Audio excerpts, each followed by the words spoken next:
datang lagi ada anak-anak yang seumuran sama Vina. Dia ini laki-laki juga. Nah, dia datang tapi wajahnya itu aneh.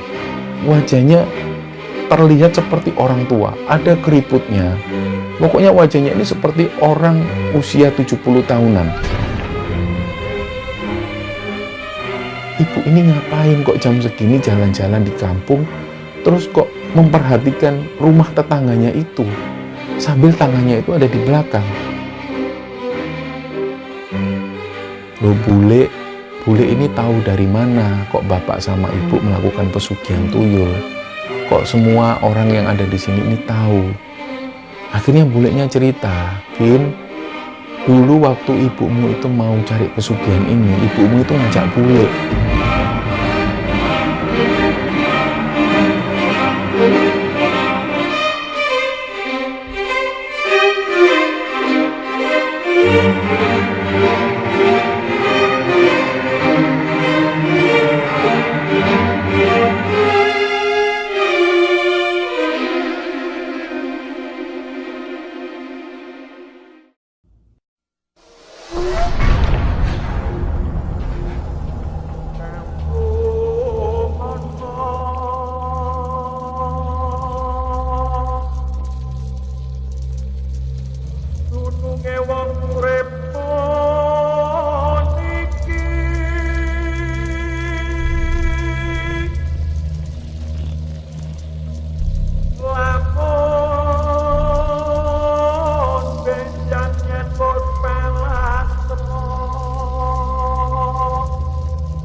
Bismillahirrahmanirrahim. Assalamualaikum warahmatullahi wabarakatuh. Sobat Kembara Sunyi dimanapun berada. Pada kesempatan kali ini kami akan bercerita tentang sebuah kisah yang dibagikan oleh Sobat Kembara yang bernama Vina yang asalnya dari Jogja. Sebelum kita masuk ke ceritanya, untuk teman-teman yang nonton tayangan ini dan belum subscribe, jangan lupa untuk subscribe lebih dulu agar channel Kembara Sunyi ini lebih berkembang lagi dan kami lebih bersemangat lagi dalam membuat konten-konten terbaru di Kembara Sunyi.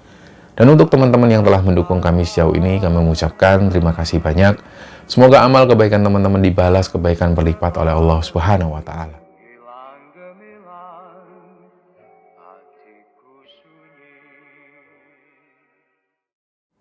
Cerita ini dibagikan oleh Sobat Kembara yang bernama Vina.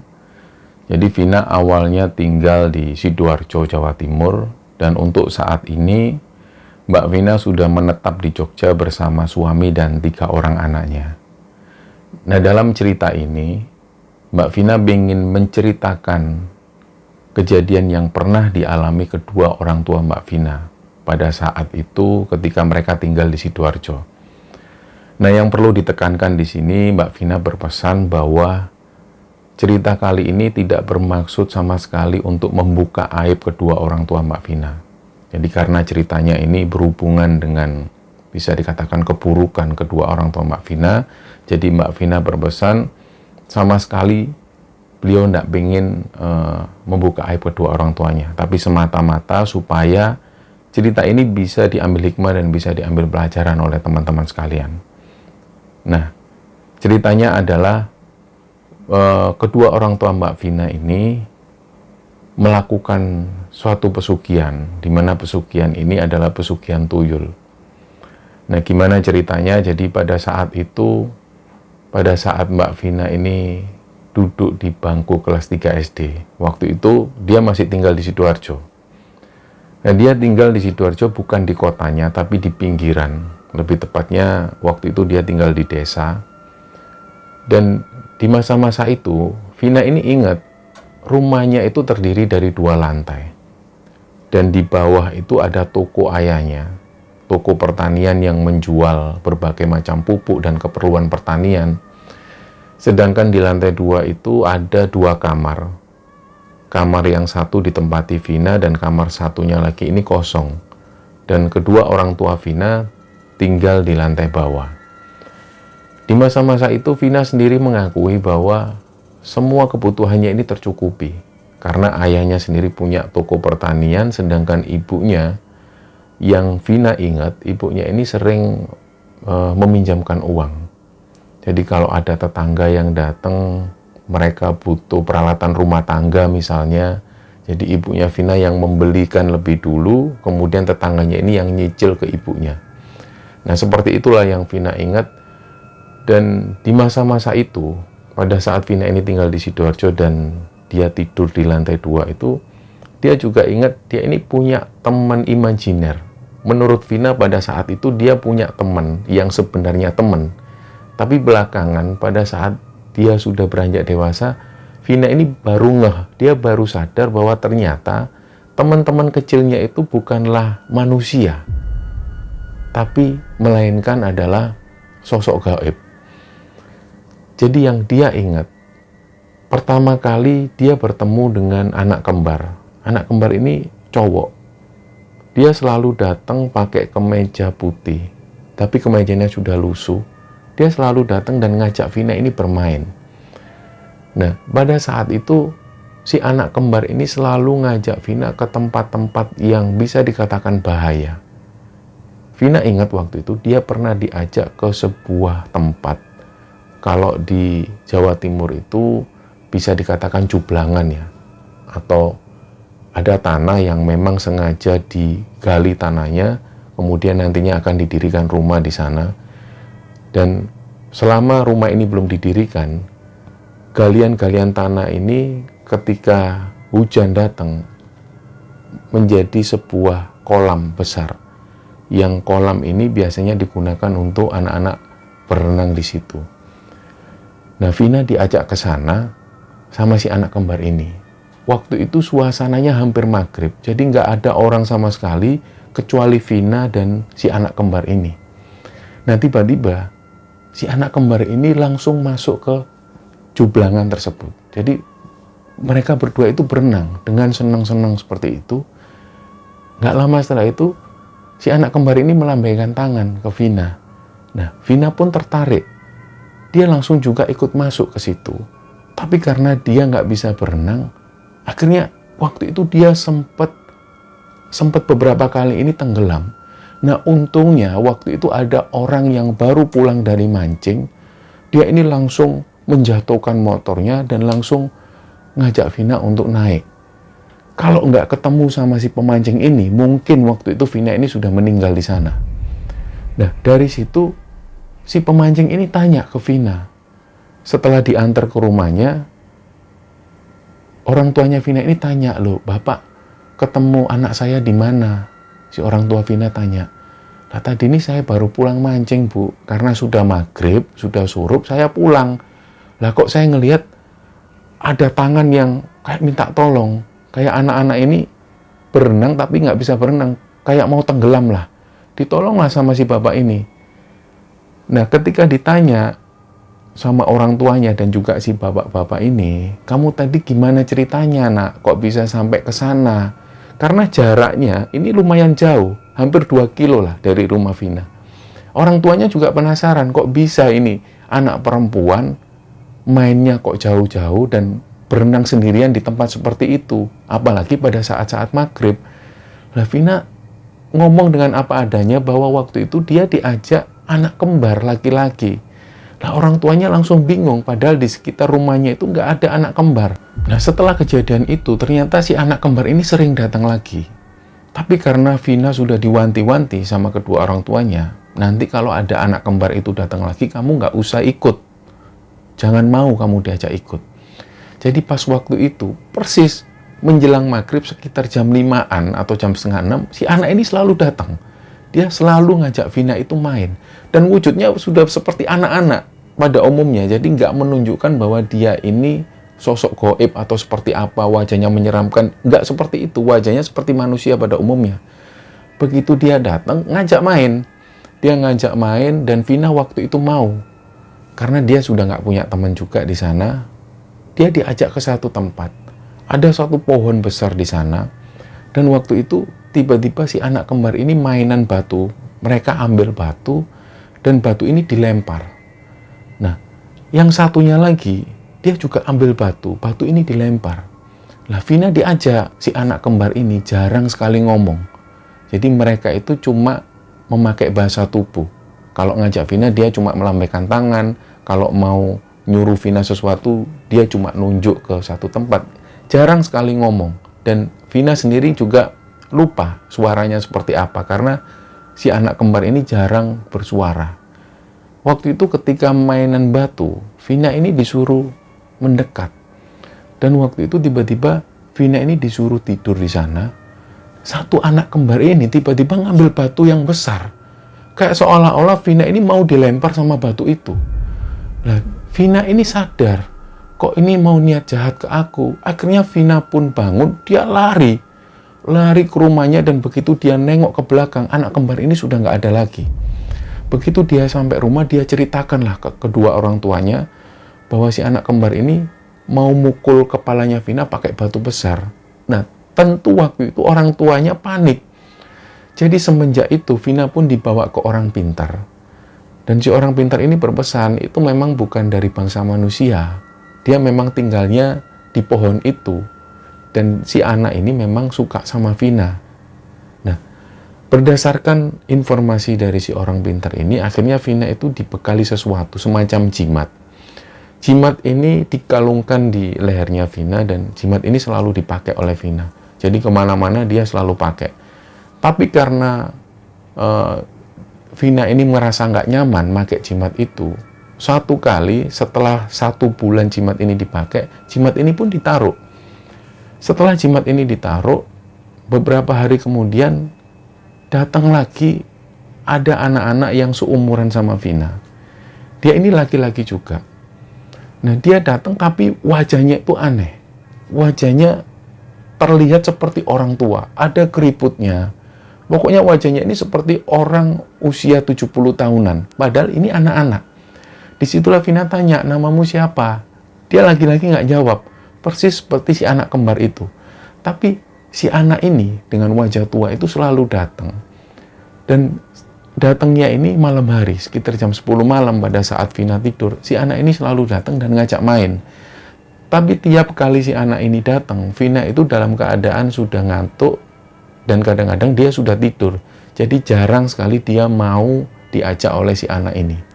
Nah, satu malam si anak ini datang lagi. Jadi dia bisa memperhatikan betul, Vina itu bisa memperhatikan wajah anak ini memang seperti kakek-kakek. Wajahnya terlihat tua dan rambutnya itu hampir tidak ada lah. Kalaupun ada cuma tumbuh sedikit-sedikit. Dia datang, ngajak Vina main. Jadi dia cuma ngelambaikan tangan. Dari luar pintu, dia nggak berani masuk.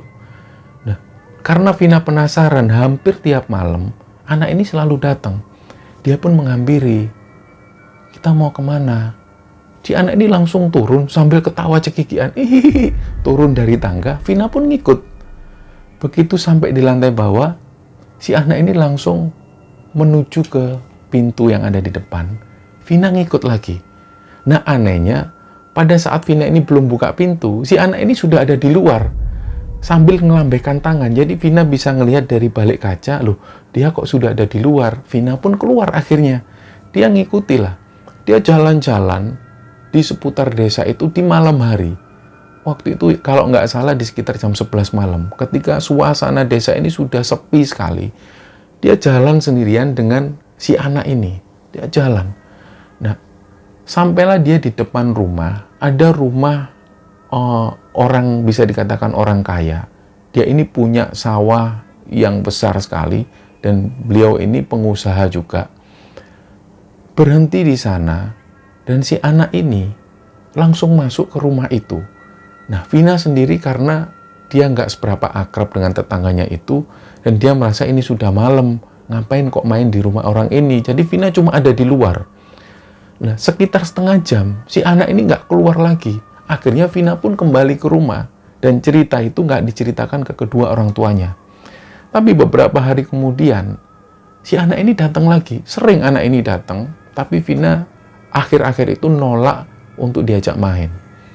Nah, suatu kali ketika Vina ini usianya menginjak kelas 2 SMP, ayahnya itu jatuh sakit. Nggak tahu waktu itu sakit apa, yang jelas sakitnya ini nggak seberapa lama, nggak sampai seminggu ayahnya sakit, Belum sempat dibawa ke rumah sakit, ayahnya pun meninggal. Jadi setelah ayahnya meninggal, singkat cerita toko ini sudah nggak ada yang ngurusi. Karena ibunya Vina lebih konsen pada usahanya itu yang meminjamkan uang. Jadi toko pertanian ini bisa dikatakan terbengkalai, nggak ada yang ngurusi. Nah ketika ayahnya itu meninggal, Vina ini jadi takut tidur sendirian di atas. Jadi pada saat itu 7 hari setelah ayahnya meninggal, Vina turun ke bawah. Dia bilang ke ibunya, "Bu, Vina tidur sini aja ya sama ibu. Vina takut." Ya sudah, tidur sini. Jadi semenjak itu Vina pun tidur di lantai bawah di satu kamar bersama ibunya. Jadi di bawah itu ada 3 kamar. Kamar pertama yang depan dulunya ditempati kedua orang tua Vina. Jadi disitulah Vina ini akhirnya tidur bersama ibunya. Dan di kamar kedua itu kosong, nggak tahu kamar itu difungsikan untuk apa. Dan ada lagi kamar di belakang. Dulunya sempat kamar yang di belakang ini digunakan untuk asisten rumah tangganya. Tapi waktu itu sudah nggak ada lagi asisten rumah tangga. Nah, malam-malam selanjutnya Vina pun tidur bersama ibunya. Nah, hal itu terjadi sampai Vina ini duduk di bangku kelas 2 SMA. Vina ini masih tidur sama ibunya. Nah, satu malam, Vina ini orangnya penakut. Karena dia penakut, dia itu tidur. Tiba-tiba dia kebangun di sekitar jam setengah 12 malam. Dia ngelihat ternyata ibunya nggak ada di situ. Karena dia takut, dia pun langsung keluar kamar, manggil ibunya, "Bu, ibu di mana, Bu?" Dia sudah panik. Begitu dicari ke belakang, ibunya nggak ada. Dicari ke atas, benar-benar ibunya nggak ada. Jadi Vina pun langsung keluar rumah. Dia jalan-jalan lah. Ternyata dia ngelihat dari kejauhan ibunya ini jalan-jalan. Jalan-jalan keliling kampung, nggak tahu apa yang dilakukan ibunya. Mungkin waktu itu ketika Vina ngelihat ke arah ibunya ini ngelihat Vina. Jadi setelah ibunya ngelihat Vina, akhirnya ibunya ini pun jalan mendekati Vina. Vina pun tanya, "Ibu ini dari mana? Kok malam-malam jalan sendirian?" Nah ibunya cuma bilang, "Ini loh Mbak, jalan-jalan. Ibu kan jarang olahraga." Nah Vina langsung bilang, "Loh ibu ini olahraga kok malam-malam gini? Ini jam berapa? Jam setengah 12 malam loh." "Ya sudah, yuk masuk." Masuklah mereka. Jadi mereka pun akhirnya melanjutkan tidur. Dan beberapa hari setelah itu, kejadian ini terulang lagi. Malam itu Vina ini kebangun sekitar jam setengah 1 dini hari. Dia ngelihat ibunya nggak ada di kasur. Dia keluar lagi manggil-manggil, "Ibu." Nggak ada. Sampai ke atas pun ibunya nggak ada. Langsung dia keluar dari rumah. Dia ngelihat lagi keliling kampung. Di sekitar kampung itu nggak ada. Jadi Vina ini jalan sendirian muter kampung. Sampai di satu titik dia ngelihat ibunya. Ibunya itu berdiri di depan rumah. Waktu itu di depan rumah tetangganya yang kaya. Nah, Vina itu ngelihat ibunya ini jalan, tapi tangannya itu ke belakang. Dia jalan mondar-mandir. Nah, karena Vina ini penasaran, dia nggak manggil ibunya, tapi dia ngelihat dari kejauhan. Ibu ini ngapain kok jam segini jalan-jalan di kampung, terus kok memperhatikan rumah tetangganya itu, sambil tangannya itu ada di belakang. Nah, hal itulah yang membuat Vina ini merasa ibunya ini kok aneh. Padahal jalannya ibunya itu nggak seperti itu. Biasanya jalan seperti biasa. Tapi waktu itu diperhatikan terus. Jalannya selalu tangannya ke belakang. Mondar-mandir. Nah, karena melihat situasi yang ganjil seperti itu, akhirnya Vina pun nunggu di depan rumah. Dia belum berani masuk, tapi nunggu di depan rumah. Sekitar setengah jam kemudian, ibunya ini pun balik. Begitu balik, ibunya ini kayak kaget ngelihat keberadaan Vina di situ. "Loh Mbak, ngapain kok di depan rumah jam segini, kok nggak tidur?" Lah Vina takut ya Bu. "Ya sudah yuk masuk." Akhirnya kembali ke kamar. Sebelum tidur, Vina ini sempat tanya, "Ibu ngapain tadi di rumah yang sana tadi?" Lah ibu cuma memperhatikan tadi itu loh, ada mangganya bapak itu yang sudah besar. Ibu itu dari kemarin pengen mangga. Nah, Vina ngomong, "Kalau memang ibu pengen mangga ya beli, ngapain kok ngincar punyanya tetangga, emangnya mahal, toh ibu kan juga punya uang." "Ya nggak apa-apa, soalnya itu mangganya mana lagi Mbak, di sana di pasar itu nggak ada yang jual mangga mana lagi." Waktu itu Vina pun percaya. Ya sudah lain kali ibu nggak usah kayak gitu lagi, nanti disangka maling. malam-malam berdiri di rumah tetangga. Ya sudah, yuk tidur-tidur. Mereka pun tidur akhirnya.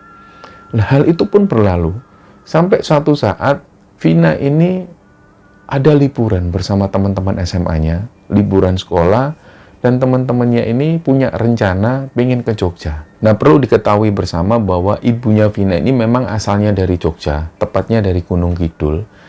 Dan di Gunung Kidul itu masih banyak saudara-saudara dari ibunya Vina. Vina memanggilnya dengan Pak Lek dan Bu Lek. Dan juga di sana masih ada neneknya Vina. Jadi pas waktu teman-temannya Vina ini merencanakan bepergian ke Jogja, Vina pun menawarkan, gimana kalau tidur di rumah nenekku aja di Gunung Kidul. Kebetulan di sana itu rumah neneknya dan di samping-sampingnya itu banyak rumah-rumah Pak Lek dan Bu Leknya. Jadi bisalah untuk nampung teman-temannya. Waktu itu mereka berangkat 7 orang termasuk Vina. Jadi 3 orang perempuan dan 4 orang laki-laki. Mereka berangkat naik bis menuju ke Jogja. Pertama kali sampai di Jogja, mereka masih di sekitaran Malioboro dan di sekitar Keraton. Mereka masih wisata di area sana dan di sekitar jam 5 sore, mereka akhirnya memutuskan menuju ke Gunung Kidul, ke rumah neneknya Vina. Begitu sampai di sana, beramah tamah sebentar, akhirnya mereka pun menempati rumah Pak Leknya. Jadi Pak Leknya ini kebetulan belum menikah. Ketika ada teman-teman Vina di sana, Pak Leknya akhirnya pindah ke rumah neneknya Vina. Jadi rumah ini dibiarkan kosong untuk teman-temannya Vina. Ngineplah mereka di sana, sampai sekitar 3 hari mereka nginep di sana, dan di hari ketiga, sebelum Vina dan teman-teman ini pulang, Vina dipanggil sama buleknya. Vin, dipanggil nenek. Oh iya, iya Bulek. Vina pun akhirnya ke sana. Jadi di rumah buleknya itu ternyata sudah ada neneknya, sudah ada Pak Lek dan buleknya, semua ngumpul di sana. Nah, begitu ngelihat suasana yang seperti itu, awalnya Vina ini juga agak ragu-ragu, ini kenapa kok ngumpul semua? Apa nanti aku ini ditegur gara-gara bawa teman-temanku, ada yang laki-laki? Dia pun akhirnya duduk. Yang memulai pembicaraan lebih dulu adalah buleknya. Jadi buleknya langsung to the point, Vin, ini langsung aja ya, mumpung kamu ada di sini, Bulek mau cerita. Ini semua yang ada di sini sudah tahu ceritanya. Kamu itu kami anggap sudah dewasa. Kamu sudah kelas 3 SMA dan kami sudah saatnya ngomong hal ini. Jadi Buleknya ini cerita. Dari awal ketika ibunya Vina itu keluar dari Gunung Kidul dan menuju ke Sidoarjo dan menikah dan rumah tangga di sana, ternyata ibunya Vina ini melakukan pesugihan. Dan semua keluarga yang ada di Gunung Kidul itu sudah tahu hal itu. Dan ternyata ibunya ini melakukan pesugihan di mana dia memelihara tuyul. Dan waktu itu juga yang membuat Vina shock adalah neneknya ini juga mengungkapkan, dan saudara-saudara dari ibunya juga mengungkapkan bahwa sebenarnya Vina ini punya adik laki-laki. Dan pada saat itu mungkin Vina ini masih kecil, adik laki-lakinya itu sengaja ditumbalkan oleh kedua orang tuanya Vina. Dan inilah yang membuat keluarga yang ada di sana itu benar-benar nggak habis pikir dengan kedua orang tua Vina. Jadi yang terlibat dalam pesugihan ini nggak hanya ibunya Vina, tapi juga bapaknya. Dulu memang mereka nggak punya apa-apa. Ketika tinggal di Sidoarjo, mereka masih ngekos. Jadi dari situlah mereka mulai merencanakan hal buruknya itu. Mulailah mereka melakukan pesugihan, dan sampai pada akhirnya mereka bisa membeli rumah yang ada di sana sampai 2 lantai dan punya toko pertanian. Semua itu didapatkan dari pesugihan ini. Mereka memelihara tuyul. Vina ini juga heran. Yang pertama, dia tanyakan, loh, apa memang benar Vina ini punya adik? Semua yang ada di sana bilang, iya kamu punya adik. Habis ini nanti kami ajak kamu ke makam adikmu itu. Ternyata makam adiknya Vina ini dimakamkan di Gunung Kidul. Vina sendiri nggak tahu wajah adiknya itu seperti apa, namanya siapa. Bahkan sampai hari itu, sampai Vina ini beranjak SMA, dia baru tahu kalau ternyata dia punya adik. Dan adiknya meninggal sengaja ditumbalkan oleh kedua orang tuanya. Di situ Vina sudah nggak bisa menahan air mata, dia nangis sesenggukan. Dan waktu itu Buleknya berusaha menenangkan, sudah Vin, ini sudah berlalu. Yang penting ini gimana supaya ibumu ini segera sadar dan gak melakukan hal ini lagi. Sekarang ini tugasmu, Vin, supaya ibumu itu sadar. Minimal ibumu itu bisa lepas sebelum ibumu itu meninggal, bisa lepas dari semua ini. Nah, setelah mendapat informasi itu, Vina pun akhirnya diajak menuju ke pemakaman.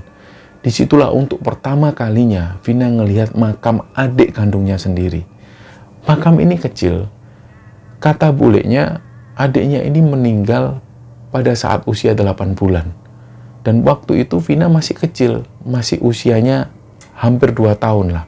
Jadi Vina pasti belum ingat dengan kejadian itu. Pertama kali ke sana dilihat adiknya ini namanya Adam. Dan dia baru pertama kali mengerti bahwa adiknya ini namanya Adam. Di situ Vina ini nangis, cuma bisa megang makam adiknya itu dan bisa mendoakan. Nah, dalam perjalanan pulang dari pemakaman itu, Vina ini tanya ke bulenya itu, "Loh bule ini tahu dari mana kok bapak sama ibu melakukan pesugihan tuyul? Kok semua orang yang ada di sini ini tahu?" Akhirnya bulenya cerita, "Vin, dulu waktu ibumu itu mau cari pesugihan ini, ibumu itu ngajak bule. Waktu bule nggak mau, ibumu itu ngajak paklikmu. Pas waktu ibumu itu ngajak, semua nggak ada yang mau. Sampai pada akhirnya bule ini sempat ngomong ke nenek. Dan nenek waktu itu sempat marah-marah ke ibumu. Tapi ibumu sudah nggak mau tahu. Ibumu itu nggak mau sabar, Vin. Sebenarnya kalau ibumu mau sabar, dia bisa bangun usahanya kecil-kecilan dulu. Dia jual pupuk dan segala macam. Tapi ibumu itu nggak mau sabar. Memang dari kecil, ibumu itu memang nggak sabaran orangnya. Pengennya serba instan. Akhirnya setelah itu ibumu berangkat sendiri. Dan setelah ibumu itu berhasil melakukan perjanjian itu, ibumu juga sempat ngomong ke bule bahwa ibumu sudah melakukan perjanjian dan melakukan pesugihan tuyul. Nah, sampai pada satu saat Adam itu lahir, bule, paklik, dan juga yang ada di sini ini sudah was-was. Jangan-jangan nanti Adam ini jadi tumbal. Lah kok ternyata bener, Vin? Adam itu jadi tumbal. Nah, setelah dapat informasi itu, akhirnya Vina ini juga berpikir panjang. Jangan-jangan dulu yang diketahui Vina pada saat ibunya ini keluar rumah dan keliling kampung, jangan-jangan pada saat itulah ibunya ini melakukan pesugihan itu. Nah, Vina akhirnya ingat kejadian itu, dia cerita ke bulenya. Dia cerita, "Bule, Vina itu dulu sering ngeliat, ibu itu sering keluar rumah dan sering berhenti di satu tempat." Vina itu juga cerita, ibunya itu jalan dengan posisi yang aneh, tangannya itu selalu di belakang. Nah, bulenya menjelaskan, "Ya gitu itu, orang yang punya tuyul ya gitu itu, Vin. Karena ibumu itu megang tuyul. Nanti dia berhenti di satu tempat, tuyul ini nanti diturunkan di situ dan dia masuk ke rumah orang tersebut untuk ngambil uang." Nah, Vina sendiri baru tahu tentang hal itu. Karena Vina sendiri termasuk anak-anak muda yang nggak terlalu percaya dengan hal-hal semacam itu. Ketika bulenya memberikan informasi ini, Vina itu agak bingung. Masa iya sih? Kok ada orang yang melakukan hal seperti ini? Apalagi ini ibuku sendiri, orang tuaku sendiri.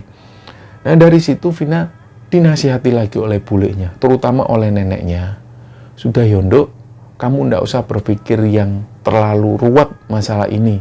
Wes biarlah ibumu seperti itu, kamu ikhlaskan. Yang penting sekarang bagaimana caranya kamu ajak ibumu ke sini, biar disembuhkan di sini." Nah, setelah kepulangan Vina dari Jogja itu, dalam perjalanan menuju ke Sidoarjo, Vina ini akhirnya jadi sadar. Ada dua hal yang berbeda antara saudara-saudara ibunya dan juga ibunya Vina. Jadi saudara-saudara ibunya Vina ini yang ada di Gunung Kidul itu orang-orangnya religius sekali. Ketika datang waktu sholat, mereka pun sholat. Berbeda jauh dengan apa yang dilakukan oleh ibunya Vina. Sepanjang sepengetahuan Vina, ibu dan ayahnya itu nggak pernah sholat. Dari situlah ketika sampai di Sidoarjo, Vina pun akhirnya juga ikut-ikutan sholat. Selama ini memang dia mengakui dia jarang sholat. Dan begitu sampai di rumah, yang pertama dilakukan Vina tidak mau ngomong hal ini ke ibunya. Karena pesan dari neneknya, jangan sampai ibumu tahu tentang hal ini. Biarlah lambat laun kamu ajak ibumu ke Jogja. Gimana caranya supaya ibumu bisa ke Jogja. Nah, Vina ini akhirnya paham kenapa selama ini dia jarang sekali diajak ke Jogja. Mungkin inilah penyebab ibunya Vina dan saudara-saudaranya yang ada di Gunung Kidul itu tidak akur. Mungkin karena hal ini. Begitu sampai di rumah, Vina sama sekali nggak menyinggung tentang hal pesugihan atau tuyul itu. Dia nggak menyinggung. Tapi Vina ini sempat ngomong ke ibunya, ibu kok nggak pernah sholat? Ayo bu, sholat bu. Vina juga lagi belajar sholat. Tapi ibunya itu selalu punya berbagai macam alasan.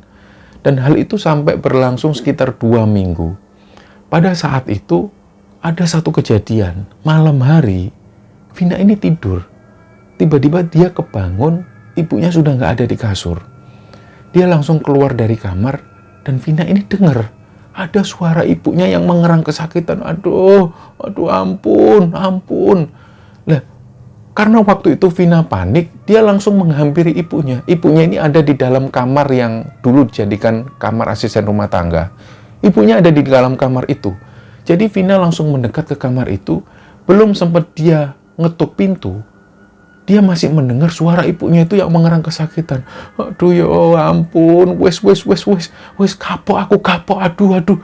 Beliau itu kesakitan seperti itu. Akhirnya Vina pun panik, dia ketuk pintu. Bu, ibu kenapa? Langsung diem. Vin, iya. Nggak apa-apa, sebentar nak, sebentar.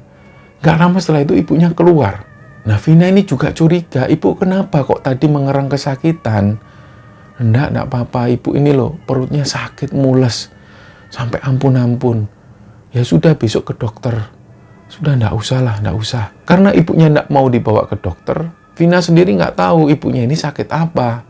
Beberapa hari setelah itu, pada malam hari, Vina ini kebangun lagi. Dia ngelihat ibunya nggak ada di kamar, dia keluar.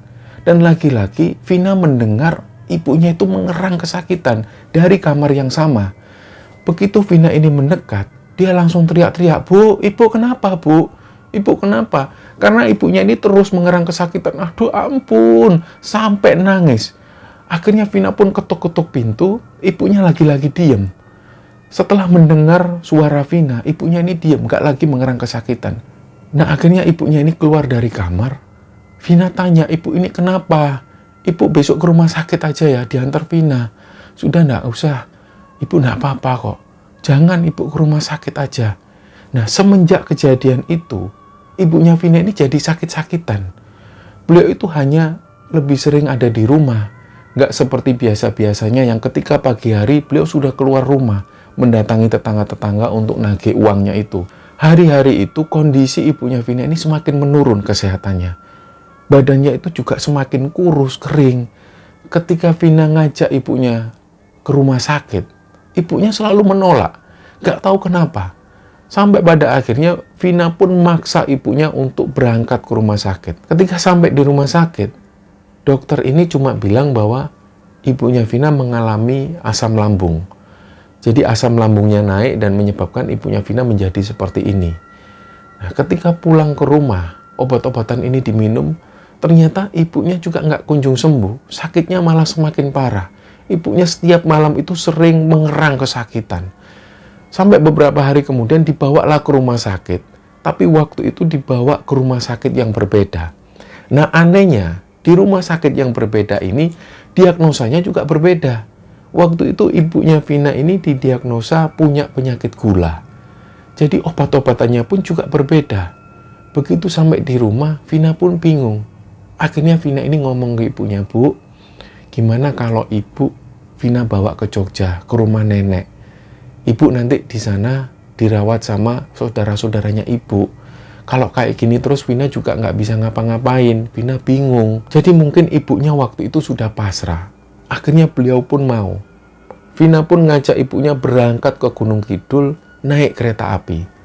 Nah, dalam perjalanan itu, di samping kursi tersebut ada beberapa rombongan orang-orang yang pakai baju jubah dan pakai sorban. Mungkin kalau sekarang ini mereka adalah jamaah tabligh yang mungkin teman-teman tahu. Rombongan-rombongan ini banyak sekali. Jadi Vina cuma memperhatikan orang-orang ini jenggotnya panjang dan terlihat seperti orang yang alim. Nah, ada satu orang bapak-bapak. Duduknya itu menghadap ke arah Vina, tapi di kursi yang sebelah kanan. Si bapak-bapak ini memperhatikan Vina terus sampai membuat Vina itu nggak nyaman akhirnya. Pada saat itu Vina ini sempat sudah negative thinking sama si bapak-bapak tersebut. Vina sempat pikirannya ini yang macam-macam. Ini bapak-bapak penampilannya seperti ini, tapi kok mandang aku kayak gini, sempat seperti itu. Nah, di tengah perjalanan itu, Vina ini ke toilet.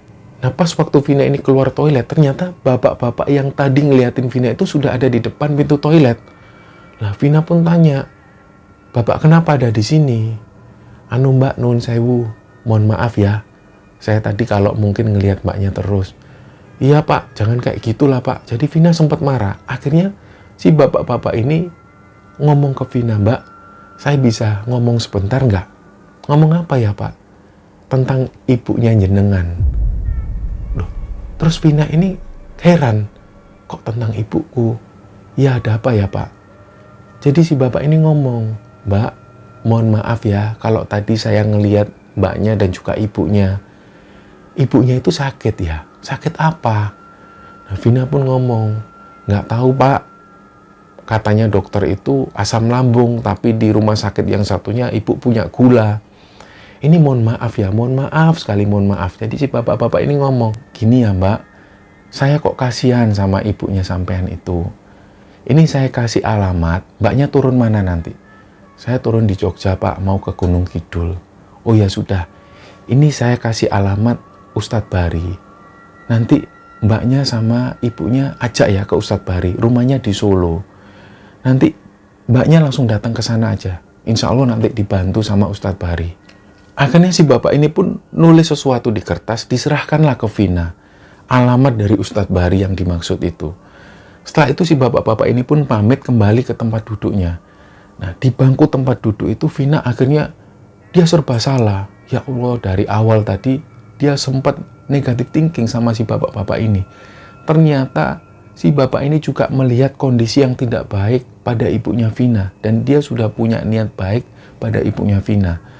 Nah, singkat cerita, Vina dan ibunya turun di Jogja, sementara rombongan jamaah ini masih melanjutkan perjalanan sampai ke Bandung. Sesampainya di Gunung Kidul, ibunya Vina ini langsung istirahat. Jadi nggak sempat ngobrol bersama saudara-saudara ibunya di sana. Nah, dalam kesempatan itu Vina akhirnya ngomong ke bulenya, "Bule, tadi Vina itu ketemu bapak-bapak, disarankan untuk membawa ibu ke Solo, ke Ustadz Bari ini." "Oh ya sudah, ayo besok aja dibawa ke sana langsung. Nanti biar bule yang nyewa mobil dari sini." Nah, keesokan harinya langsunglah dibawa ibunya ini. Ternyata untuk membawa ibunya masuk ke mobil, ini susahnya minta ampun. Ibunya itu meronta-ronta seperti orang kesurupan. Kayak seolah-olah ibunya ini tahu bahwa dia akan dibawa ke Ustadz. Jadi waktu itu ibunya teriak-teriak, sampai tetangga-tetangga ini keluar semua, "Ono opo, ono opo." Nah, dalam kejadian itu akhirnya perjalanan ini pun ditunda. Ibunya nggak jadi dibawa ke Solo. Keesokan harinya dicoba lagi, ibunya dirayu. Awalnya diajak untuk makan di pasar yang ada di Gunung Kidul. Awalnya diajak ke pasar. Beliau mau. Jadi waktu itu beliau sarapan. Setelah sarapan masuk mobil lagi, barulah diajak ke Solo. Dalam perjalanan inilah ibunya meronta-ronta lagi, teriak-teriak. Tapi karena waktu itu pak-leknya Vina ini sudah paham bahwa nanti ibunya ini akan meronta-ronta. Jadi mereka sudah siap. Dipeganglah ibunya Vina ini, dipegang sambil mengumpat dengan kata-kata kasar. Dalam perjalanan menuju ke Solo itu, ibunya Vina ini mengumpat dengan kata-kata kasar. Semua ini diumpat, bahkan semua itu diludahi. Diludahi oleh ibunya Vina. Bahkan Vina sendiri ini sempat kena ludahnya ibunya sendiri. Perjalanan ini pun tetap dilakukan. Singkat cerita, sampailah mereka di Solo, persis di depan rumahnya Ustadz Bari. Begitu sampai di sana, ternyata pasien Ustadz Bari ini banyak. Nah, melihat kondisi antri semacam itu, mereka sudah bingung karena ibunya Vina ini terus meronta-ronta dan terus mengeluarkan kata-kata jorok. Sampai-sampai waktu itu, pasien yang sudah antri ini ngelihat ke arah mereka semua. Nah, mungkin dengan kondisi seperti itu, Ustadz Bari ini dengar. Ustadz Bari pun keluar, langsung menghampiri ibunya Vina. Beliau datang, langsung beliau itu tanya, "Ini dari mana?" "Ini Ustadz, saya dapat alamat Ustadz itu dari bapak-bapak yang ada di kereta." "Dari mana ya mbak?" "Itu loh, ada rombongan pengajian. Beliau naik kereta, katanya dari Lombok menuju ke Bandung." "Oh, namanya siapa?" Nah, Vina sendiri lupa tanya nama dari bapak-bapak waktu itu. Pokoknya dia menjelaskan jamaah ini adalah jamaah pengajian naik kereta dan banyak sekali. Dari situ Ustadz Bari langsung nyambung, oh itu, ya. Nah dari situ Ustadz Bari ini ngomong, ini keadaan ibu ini sudah parah, langsung dimasukkan aja sekarang, biar nggak apa-apa pasien yang lain biar nunggu dulu. Ini sudah parah ini. Langsung dibawa masuklah. Begitu semakin mendekati rumah Ustadz Bari, si ibunya Vina ini teriak-teriak sampai kakinya itu menapak ke tanah. Seolah-olah kakinya ini ada magnet dengan tanah tersebut. Berat sekali untuk diangkat. Gak lama setelah itu Ustadz Bari keluar lagi. Beliau membawa air. Air ini langsung dicipratkan ke wajah ibunya Vina. Ibunya ini langsung bisa dibawa masuk. Begitu ada di dalam, Vina, buliknya dan juga palinya ini melihat apa yang dilakukan oleh Ustadz Bari. Ustadz Bari itu nunjuk ke arah ibunya Vina. Jadi waktu itu terlihat sekali kalau Ustadz Bari ini merendahkan si makhluk yang ada di tubuh ibunya Vina itu. Direndahkan fisiknya dan juga kelakuannya direndahkan semua. Jadi kira-kira seperti ini. Ustadz Bari ngomong, iku lho, delokon raimu iku lho, welek ngono. Delokon iku lho, untumu rompal kabeh, rambutmu putih.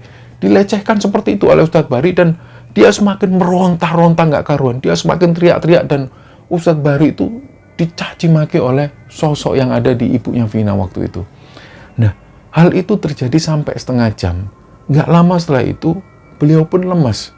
Beliau akhirnya disuruh ditidurkan di atas tempat tidur dan Ustadz Bari ini ngomong, ini rumahnya di mana? Kalau rumah ibu ini ada di Sidoarjo, Pak. Tapi beliau ini lagi ada di Gunung Kidul. Nah ini gini, kira-kira berkenan nggak beliau biar tinggal di sini, biar opnam di sini, kira-kira insya Allah sekitar 2 minggu, biar dia saya tangani secara khusus sama santri-santri saya. Karena ini sudah semakin parah, ini keadaannya sudah parah beliau ini. Ya sudah Ustadz, nggak apa-apa. Sementara Pak Ali dan buliknya Vina nginep di penginapan yang nggak jauh dari sana. Itu pun cuma 3 hari. Setelah itu mereka kembali ke Gunung Kidul.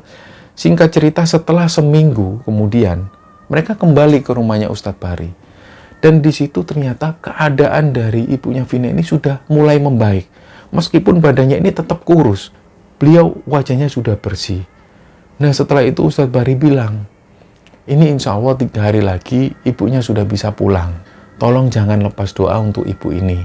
Dan diusahakan kalau ada kesempatan, ibu ini tolong suruh sholat. Gimana pun caranya, kalau memang nggak bisa berdiri, beliau suruh sholat sambil tidur. Apapun itu, usahakan untuk beliau sholat. Nah, singkat cerita, dibawalah ibunya ini kembali ke Gunung Kidul. Ternyata pada saat di Gunung Kidul itu, malam harinya, ibunya Vina ini mengalami panas yang luar biasa. Badannya itu panasnya tinggi. Belum sempat dibawa ke rumah sakit, ibunya pun meninggal. Singkat cerita, pagi harinya beliau pun dimakamkan. Persis di samping makam dari adiknya Vina. Setelah proses pemakaman itu, Vina masih ada di Gunung Kidul untuk beberapa lama. Nah, pas waktu Vina ini tinggal di rumahnya yang ada di Sidoarjo, dia tinggal sendirian. Vina ini sudah mulai merasa nggak takut lagi. Kira-kira 2 minggu setelah meninggalnya ibunya Vina itu, Vina ini mimpi, dan mimpinya itu seperti nyata. Tiba-tiba dia itu ngelihat ada bapak dan ibunya Vina itu datang. Dan pintu itu tiba-tiba kebuka sendiri. Wah! Dia ngelihat bapak dan ibunya itu berdiri di depan pintu. Anehnya waktu itu Vina ini bisa ngelihat jelas wajah bapak dan ibunya. Jadi wajah bapak dan ibunya itu terlihat bopeng, ada bekas-bekas borok. Disitulah Vina ini ngelihat. Bapak dan ibunya itu jalan pelan-pelan mendekati Vina. Semakin jelas Vina itu bisa ngelihat wajah bapak dan ibunya itu terlihat banyak sekali borok. Dan borok itu menimbulkan bau yang busuk sekali. Dan waktu itu Vina sempat tanya, loh bapak sama ibu kok bisa di sini? Tapi waktu itu bapak dan ibunya ini nggak ngomong sepatah kata pun. Mereka berdua ini diem. Gak lama kemudian bapak dan ibunya itu pergi begitu saja tanpa ngomong apapun. Nah, malam-malam selanjutnya, pada satu malam Vina ini bangun, dia mau ambil air minum. Begitu Vina keluar dari kamar, dia ngelihat ada bapaknya. Bapaknya itu duduk sambil kayak baca koran di ruang tamu. Nah, Vina ini sempat nyapa bapaknya itu. Loh Pak, Bapak kok di sini? Nah, seperberapa detik ketika Vina menyapa bapaknya itu, tiba-tiba bapaknya sudah nggak terlihat lagi. Dari situ Vina langsung merinding masuk lagi ke kamar. Belum sampai Vina ini tidur, nah Vina itu bisa merasakan betul ada tangan yang membelai rambutnya. Nah, Vina itu memberanikan diri, dia noleh ke belakang. Ternyata pas Vina noleh ke belakang, dia ngelihat ibunya sendiri. Tapi wajah ibunya itu rusak semua. Dan terlihat sekali banyak luka-luka yang ada di wajah ibunya itu. Setelah Vina ngelihat wajah ibunya seperti itu, dia tiba-tiba nangis sesenggukan sambil nutup matanya.